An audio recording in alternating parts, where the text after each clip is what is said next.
Hi, Jack. Thanks for letting me do your birth chart reading. I think it's really cool that you found astrology a little bit interesting. And I do want to add that astrology is super complex, and what I'm doing here is just going to be a quick little fun birth chart reading. So it's certainly more to it than just what I'm going to explain here, but this is a great foundation to get started if you want to learn more. So I can see right away I have your cards pulled, and I can see right away that you have a lot of air and fire in your personality. So if you watch the introductory video, you would know that air is about intellect and communication, and fire is about energy and activity. So we'll go ahead and get started here. So you have your rising sign is Aquarius. So I didn't mention this in the video, but everybody also has a rising sign. And this is kind of the personality that we present when we first meet people and the first impressions that we give to people. And a lot of times you might not even realize that you're doing it or that you're giving off this impression to people, but start paying attention.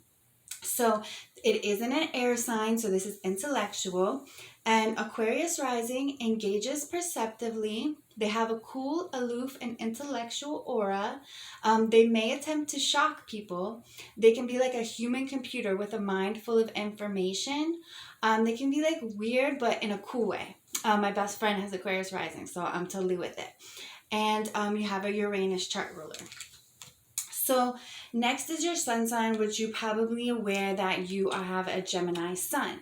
And this is another air sign, so it's about communication and logic and intellect and things like that. So Gemini sun exists collaboratively.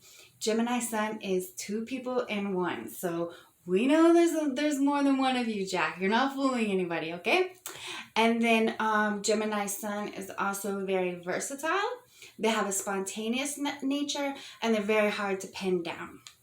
So it's very interesting. You have this in your sun, but if you watch the video, you will know that whatever house your sun lands in would be where area of life you bring that energy to. And you actually have it in the fourth house, which is a water sign, and it represents home and family. And sometimes your home can also be like your inner retreat. So even if you're always on the go and things like that, you still have that inner retreat. Like Cancer comes from the fourth house, and it's like that crab. So you have your shell. But that's getting off the topic. So you have your sun in the fourth house. So you probably put a lot of energy into your private life, into your home, and into your family. And this is actually the caring homebody. So next we have your moon, and your moon is your emotional nature, your inner self, and you actually have a Leo moon. So this is a fire moon. So you have two different energies going on here between your sun and your moon. So not only do you have the multiple personality thing going on with Gemini, you have that inner conflict between your outer self and your inner self as well, because these are different energies. So the Leo moon, they feel abundantly, they can be proud, they desire attention, they're loving and warm, and they can express emotions dramatically. So it would benefit you to try and be a little bit more practical with when you're expressing yourself emotionally. And to even further that and drive that home more, your moon lands in an earth sign. So this is about being grounded and being practical. So that's showing you that in this area of life, you would do well. And you probably already are doing that now. You've probably already grown into learning how to be more practical with your emotions. So your moon, your emotions are tied in with the sixth house, which is the house of routines and day-to-day tasks and work and stuff like that. So it's not a super emotional place to be. But the nickname for this placement is going to be the undercover smarty pants. So we figured you out. Look at that. I bet you are undercover smarty pants, huh? And then next up, we have your Mercury sign, which is another air placement, another Gemini placement. And your Mercury is how you think and communicate. So your Gemini Mercury speaks intelligently. They're quick-witted. They have eclectic interests. They have a bias towards logic. So you can be careful. Like, not everything in life is based on logic. Like, there are some things that you just go off feeling. You go off intuition. Like, it doesn't all make sense. Just think about life in general. And but you know, you have a Gemini Mercury, so it's going to be hard to convince you that. And then they can be impressionable. So be careful with being gullible or being impressionable and stuff like that. And your Mercury also lands in the third house, which is the house of communication. And this is the gift of gab. So you have Mercury right at home here, right where it wants to be. So you probably do very well with your thinking and communicating. If anything, you probably have like a million bazillion ideas and going on. Okay, so next we have your love, which is Venus. How you love, also like what you love and everything like that. It's not just romantic love, but it is Valentine's Day. So here's your Venus, and you have another Leo placement, another fire placement, and this is loves gregariously, shows off their love, will sweep you off your feet. They're flirtatious and confident. And in order for your love to be fulfilled, you need attention and appreciation. Like, you don't mind sweeping somebody off their feet and showing them off to the world and doing everything that love's supposed to be, but you need to get that back too. Okay?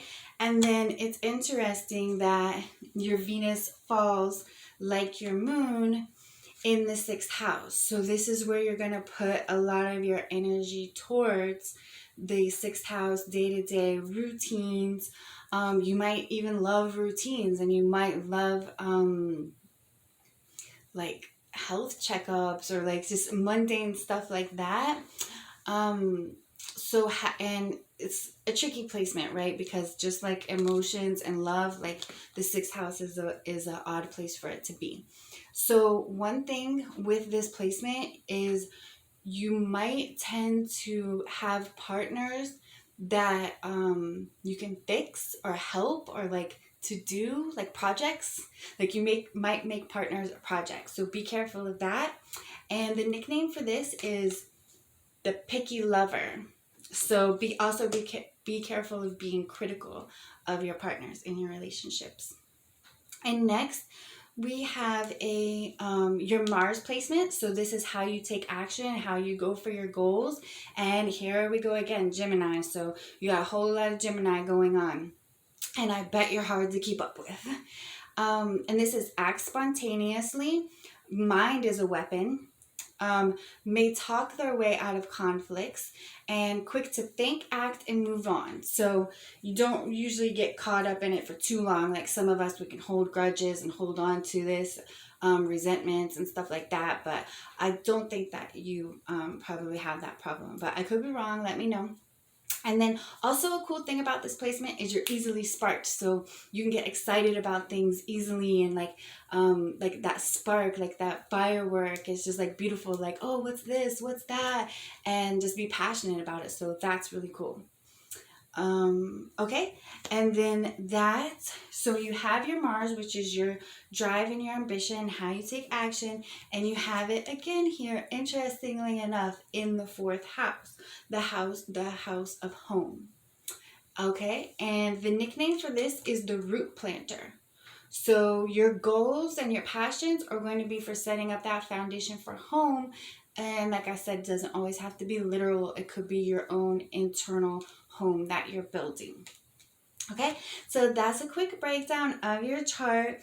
Now, from looking at this, like I said, you can see a lot of fire and air going on, and then you have it in you have this energy going on in earth and water houses. So I think especially when it comes to love and emotions, you might want to work on being more practical and grounded, getting more down to earth in those areas. And then just as far as your actions and like probably so like your career, your goals and things like that, hey, put a little emotion in it. Like put a little care. Put your heart in it more. Shed a tear about it if you have to. Okay? So that was your reading. I hope that you liked it. And let me know if you have any other questions, okay? Bye, Jack.